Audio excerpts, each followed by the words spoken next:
Our veterans need your support. Foxfield Farm for a Recovery Mission is a not-for-profit organization that has been established to provide an equestrian groundwork training program for U.S. veterans with PTSD and related issues incurred through military service.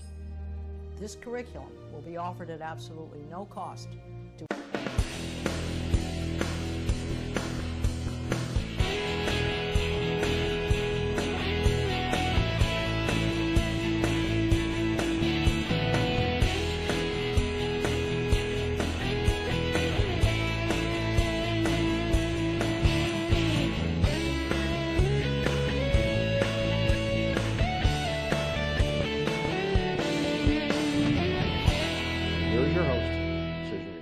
Hello.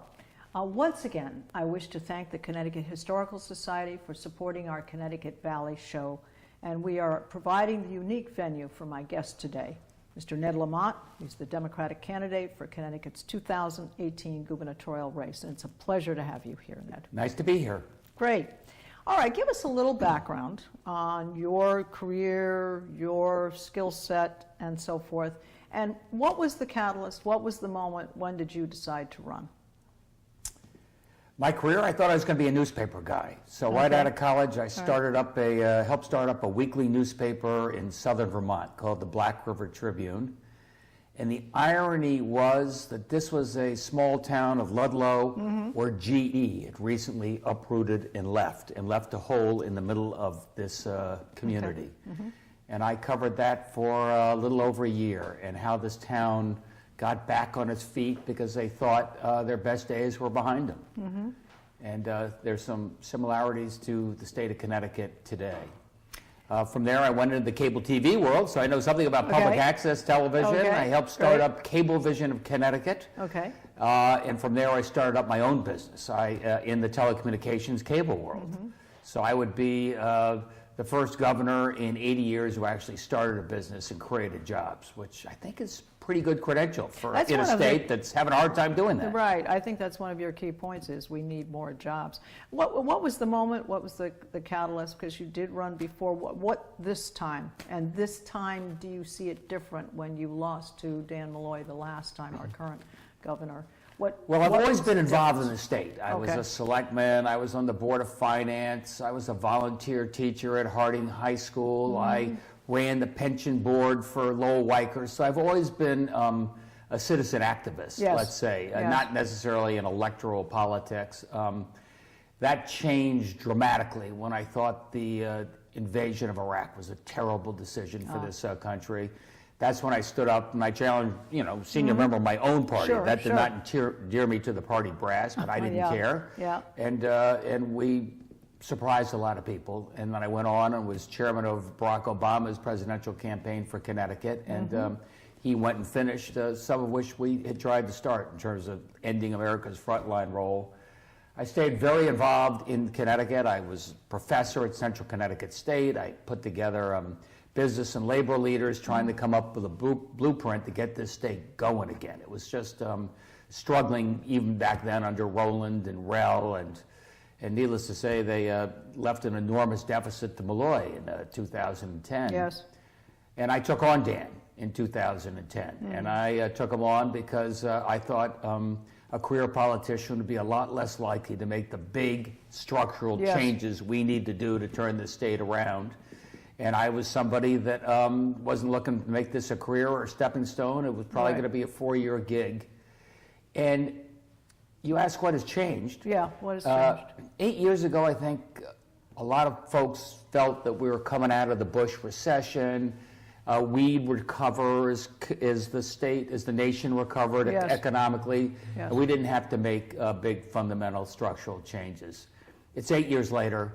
And we now know that our peers around the country, and even in New England, are passing us by, in part because we have a fiscal crisis that the politicians have been unwilling or unable to confront in a serious way.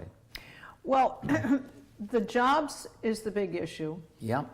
The deficit is a big issue. The keeping the businesses here is a big issue. Having said that, your views on the tolls and the income tax and where your strategy is and where you want to go with that. Like I have said, I am not going to increase the income tax, but I think it's grossly irresponsible to tell people you're going to eliminate the income tax. John Rowland tried this as sort of a political thing that comes up every once in a while, but it would be just so destructive to this state to take, let's say we have a $20 billion budget and the income tax is 11 or 12 with corporate. It would be an enormous whack. And let me just cut to the chase. It would be terrible for the business community and jobs, because the one thing they want more than anything right now is fiscal stability. Remember the Business Commission, the Fiscal Stability and Economic Growth Commission. And then put us through budget hell every year, every 2 years, as they try and cut over half of our revenues, destroy over half of our budget. What that would do to your property taxes. Obviously, they'd push costs down to the towns, jack up the property taxes, and really gut education. So I do think strongly that while that's a fun promise, it's irresponsible even to put that out there. Yeah. Well, the income tax is a major issue, and what about the tolls? Is that, I mean, do you think it's worth the $10 million to investigate? No, I thought that was a waste of money. Okay. But I've been very clear. I said, look, our current transportation system is funded by the gas tax. The gas tax, for a lot of good reasons, is slowly disappearing. Fuel efficiency, electric cars. And that same fiscal commission said we got to have a new recurring source of revenue because we have to fix our roads and bridges. Yes. I was driving to Putnam last night to go to the Chamber of Commerce meeting the next morning, and that bridge had just come down. Yeah, the infrastructure. I'm from Greenwich, where the Midas River Bridge came down. Right. It takes longer to take the train from Stamford to New York than it did just 10 years ago, 10 minutes longer. So we've got to invest in our transportation system. It's key to job creation and growth. So I have said very specifically, tractor-trailer trucks coming into this state are going to have to pay a toll, just like we have to pay as we go through every other state in the greater New England, Middle Atlantic region. So how would it work? You're going to have the people who live in Connecticut, they go over to Massachusetts. Trucks, only trucks, only big tractor-trailer trucks. Okay. Which is just the way they're doing it at Rhode Island. Do you think that would be enough? I mean, we've got a lot of big trucks coming through. Is that enough to support revenue needed to fulfill this infrastructure budget? It certainly stabilizes, allows me to start fixing roads and bridges. It's, let's say, $100 million a year. Yes. Maybe it gives you over time an opportunity to cut the gasoline tax a little bit. It's responsible. Bob Stefanowski, the Republicans, say, absolutely not. It's another tax. We do need to invest in transportation. How are you going to do that? I'll have to get back to you. And maybe that means borrowing. And let me tell you, that's what got us into this mess over the last 30 years, borrowing to pay for things. Well, that's another thing, our credit rating. I mean, I'm not sure what it is now. It's not as high as it used to be. It's not terrible, but it's not. And then, of course, if you go to borrow, then you've got interest rates go higher if your credit rating isn't as good. The borrowing does seem to be an issue. You've got a long-term debt that you create for yourself. We've borrowed a lot. We have, when we have, let's say, 60, 70, 80, 90 billion dollars in liabilities, our debt is a big piece of that. And that's because we borrow to pay for some operating expenses. That's wrong. You don't do that. You've got to be able to cover your fixed costs. You can't be borrowing to pay off, and then you're just going to be taking out more credit cards. Look, I love Jody Rell, a marvelous lady, but she borrowed $1 billion to plug a hole in the deficit when she left office. Right. That is a high crime and misdemeanor when it comes to budgeting. Well, let's just, and I've asked this of everyone I've interviewed, if things were, you're in the governor's seat, you're taking over, you're going to fix things, you're going to have a strategy to fix it. How long do you see it would be before we could get into a better spot fiscally? 1 year. 1 year. I've got to balance that budget in an honest way, let's say in that first budget cycle. And that means I want to make sure my operating expenses and my revenues match up. And I want to do that not by papering it over, not by pushing some expenses into the next year, all the games the politicians have played for years. And secondly, if you give me your vote and I have the wind in my back, I've got the best opportunity to do that in that first budget cycle. You know, by the time you've been there for 2 or 3 years, pretty soon they'll start playing you a little bit. I'm afraid Dan Malloy found that out the hard way. I'm not going to blow smoke. I mean, when it comes to fixing the unfunded liability for our pensions and the debt we just talked about, that's going to take a while to unwind that. But I can start in year one by slowly showing you that our assets are going up faster than our liabilities. Right now, we're going like this, and we know that's a recipe for disaster. All right, let's talk about that for a moment. Our assets, and I've mentioned this before too. Our assets, I look at some of them, is that we all are between Boston and New York. We have highly educated young people who attend our public and private universities. They come out well-skilled, and as you've said, the jobs aren't here. So how do we, what other assets are you talking about that would be leveling this off with the funding that we need to fund? Well, when I was talking about assets into the pension fund, I was talking about more financial assets. Okay. For example, let's say the lottery. Which is represents, you know, real hundreds of millions of dollars of revenue to the state. People love the lottery. It's supposed to be for education. It's not being used for education. What if I put that into the teacher's pension fund as part of a negotiation to layer out our costs over a period of time to stabilize what's one of the big holes in our ship right now? When you talk about the assets more broadly in the state of Connecticut, as you point out, it's our location, which is why transportation should be a strategic advantage for us, not a curse. You know, we should be the access point to the Middle Atlantic states, the access point to New England. Our ports should open us up to Europe, and we're missing out on that right now. So transportation and education. We've always had the best educated workforce in the world. You know, that's why Stanley Black & Decker and Advanced Manufacturing, that's why they were here, and they've been here for a while. And that's got to continue to be our best asset. So if you eliminate half of our budget, as Stefanowski's talking about, you cut education, you cut university, you cut community college, you're going to be cutting out a lot of our greatest growth and opportunity.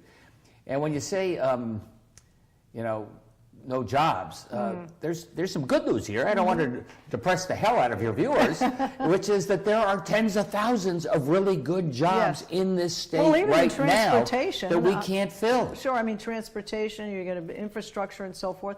Those are what you would normally refer to as blue-collar jobs, but there is a place to work. And I think the thing is that if you, one of the big issues that everybody knows about is that we have driven out some of our businesses because of the tax structure. That's what makes other states look more. So we're going to need an ambassador governor that's going to come up with be a spokesperson for our state, to be a motto that brings them here. Connecticut is the place to be for family, whatever. You need a bumper sticker. And so that you can attract the businesses, hopefully retain the young people here, and to also make it more affordable for the older people who have their biggest asset is their house. I couldn't agree with you more. The state needs a champion, somebody who believes in the state. I hear too many of the, Republicans just bad-mouthing the state every day. And we got some challenges. I'm not understating that. I'm not Pollyannish, but you need a champion for the state. As you know, or maybe don't, that a major IT company, I met the CEO a couple of years ago, and they said, well, we're going to go to the Research Triangle or maybe Virginia. And I said, no, I want you to think about Connecticut. And we got him a car, and he came up to Hartford, and the politicians were fine, but it was the business community. I lined them up. We met there. It was like speed dating. And Travelers and Stanley and Hartford Health, and everybody said, let me tell you why we want you to be here in Hartford, why we're here in Hartford. And whatever you've read, if you're part of Team Connecticut, you'll be on our team. And Infosys, the IT computer company, announced that they were moving to Hartford back then, about a year ago. And they just had their first jobs fair. And Aetna said, hey, maybe we'll turn our moving vans and not leave Connecticut. One of many reasons. Because if you're going to have the trained IT force, this is where we want to be. To get back to your original question, you know, A, we got to make sure we have the trained force. And B, you need a governor who believes in the state, who's a champion for the state, and can sell the state every day. Yeah, I think it's very important to create an atmosphere for your constituents, for the voters, that better times are ahead. Because like you said, if you just keep getting on the negative side of the glass is half empty, that in itself is a self-fulfilling prophecy. Exactly, that's exactly correct. So you've got to look on the positive side. All right, what are you hearing when you're out there? I assume you attend all kinds of events and so forth. What are you hearing from the kitchen table voters, let's say lower to middle income people? Are they saying jobs? Are they saying, what are they telling you is their biggest issue? Do you see it as jobs? Is that what they see? I think they know that this is a very expensive state to live in. And they want to do anything we can either to increase their paycheck to make it more affordable or reduce their costs. And you know, that's why I have emphasized reducing the property tax, the biggest tax paid by the middle class. That's why I've emphasized reducing health care costs by that's a big deal. Using our purchasing power as a state to drive down the price of drugs, pharmaceuticals, and make a difference there. That's why I've said that costs are a lot of different ways. Like go to CCSU where I do a little bit of teaching, and there you've seen tuition you know, double in the last 12 years or so, and making that less affordable and fewer kids able to go. So I want to do everything I can to hold down those costs and convince people that, look, we're never going to be the cheapest state. I'm sorry, that's just, we're not going to be Mississippi. But we're going to be a state where you can afford to stay, where you can afford to get your first house, your parents can afford to be here. And I got to convince people every day that I know what that means. Right.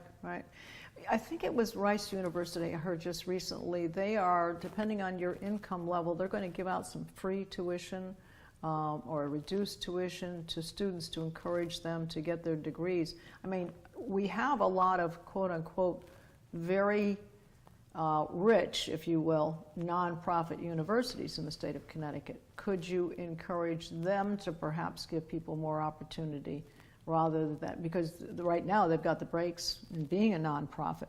Maybe they could share some of that wealth and give opportunity to more of the people in the Hartford area, some of the cities that don't get to go to those colleges. Yeah, no, that's a point. We as the taxpayers, I've got to be very careful about overpromising things like that, because we're in a pickle. But for example, at our community colleges, I've been working with the business community to have them say, look, if you get a laser welding certificate from Goodwin College and it took you 18 weeks and cost you whatever it is, a few $1,000s, we make sure that Pratt & Whitney will pay for you, forgive that student loan. I mentioned Infosys. They said, you take a job with Infosys, we forgive your student loan if you stay with us for 5 years. Great. All right. So, yes, I'm going to bring down the cost of education. I'm not going to put it all on the backs of the taxpayers, but I'd like to think that I can get the business community constructively involved. All right. Here I'm going to quote you here. In your first debate in September with Mr. Stefanowski, you indicated that politicians on both sides of the aisle have failed to fund the union pensions for decades, and that what is needed is someone who has the respect of labor, someone who will be able to negotiate these contractual agreements. And you suggested putting the lottery, I think you mentioned it, the lottery into the teachers' pension fund and selling some of the 4,000 buildings the state of Connecticut owns. I had no idea they have 4,000 buildings. They didn't either. Oh my Lord. Yes, that's a statistic you don't hear a lot. 3,500 maybe is closer to it. All right, we rounded up there. Yeah. All right, so when and how would you be able to institute that? Would that be one of your frontline?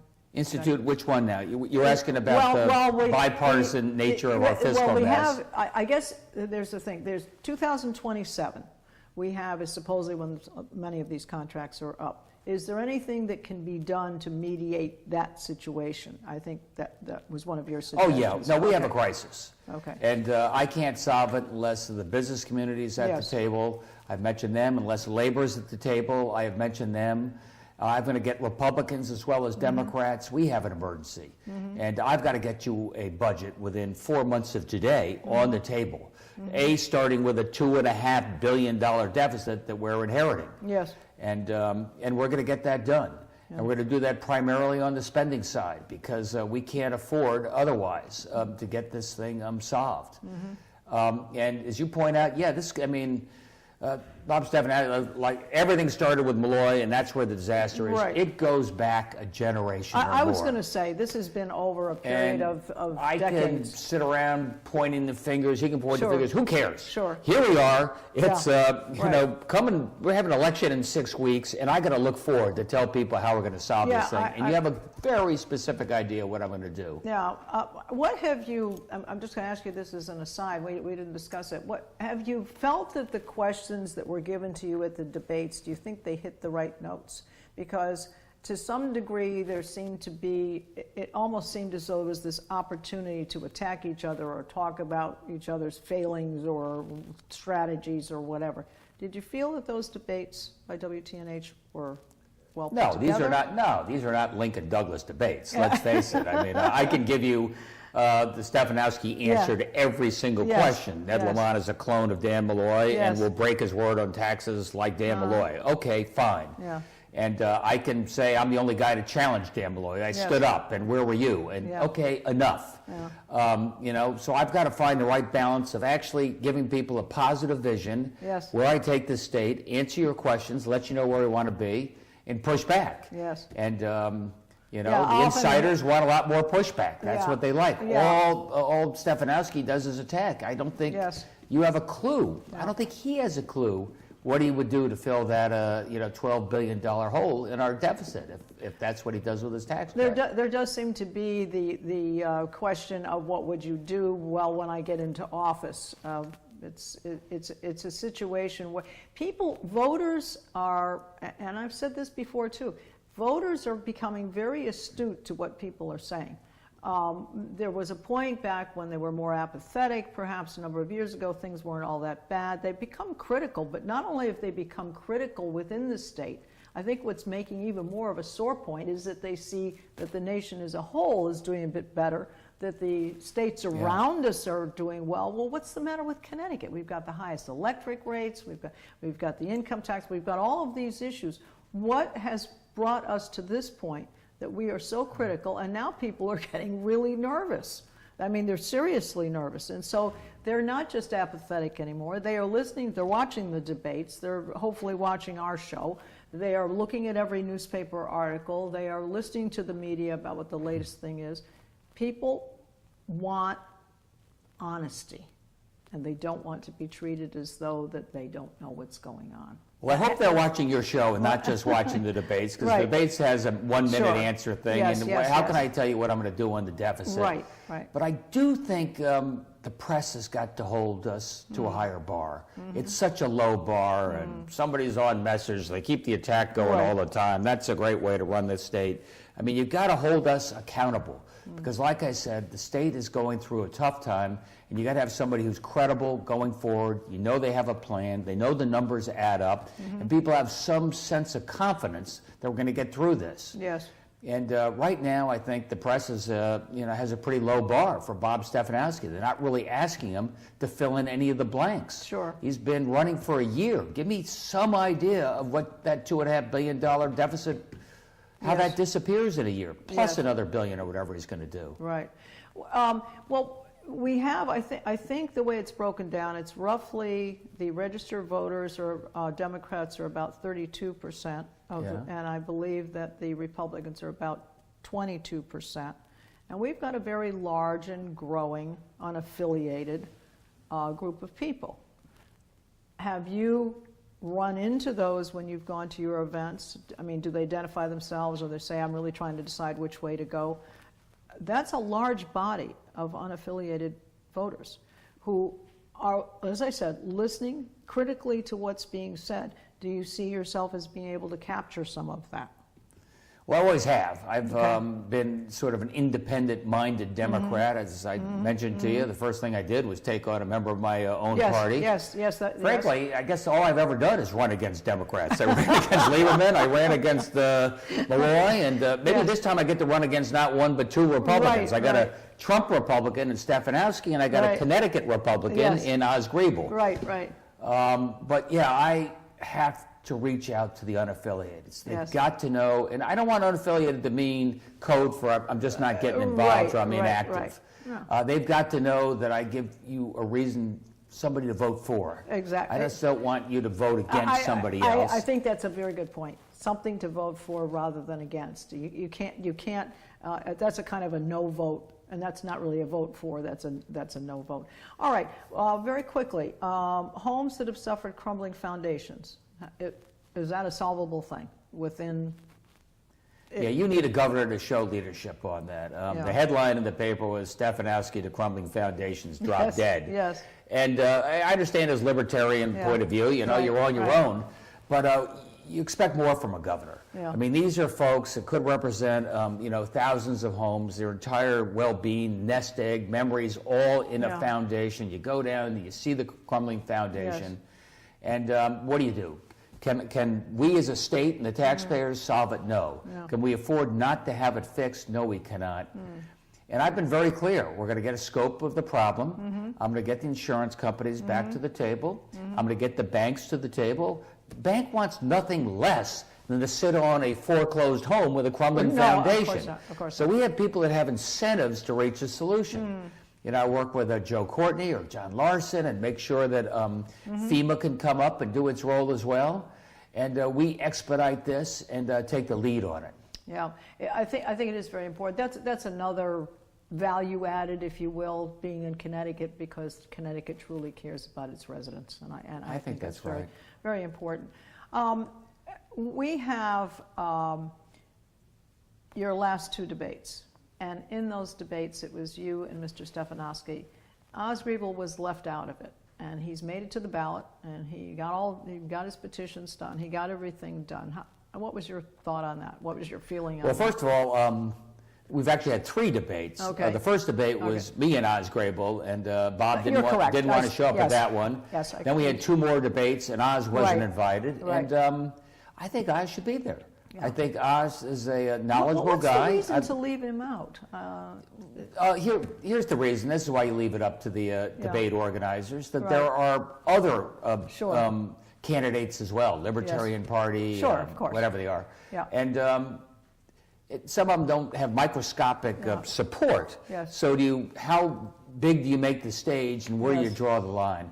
That said, we're having a debate at UConn next week, and I just found out that Oz Griebel was invited to that debate, and I'm happy about that. He's a quality guy, thoughtful guy with real solutions, not fake solutions, so I'm happy to have him there. Well, that's terrific. Well, it's been a real pleasure, Ned, having the opportunity to speak to you personally. We're delighted to have you on the show.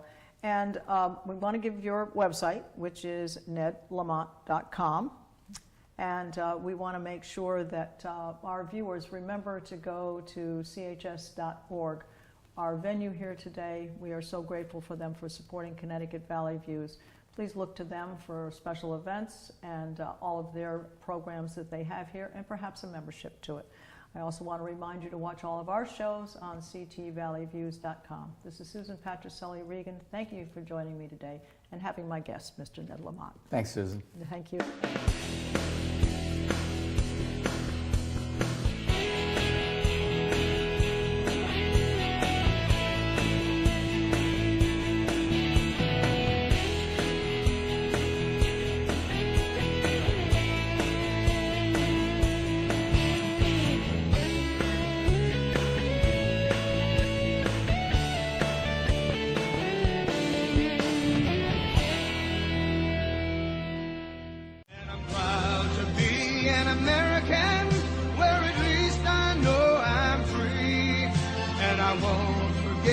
The men who died, who gave that right to me, and I gladly stand up next to you and defend her still today.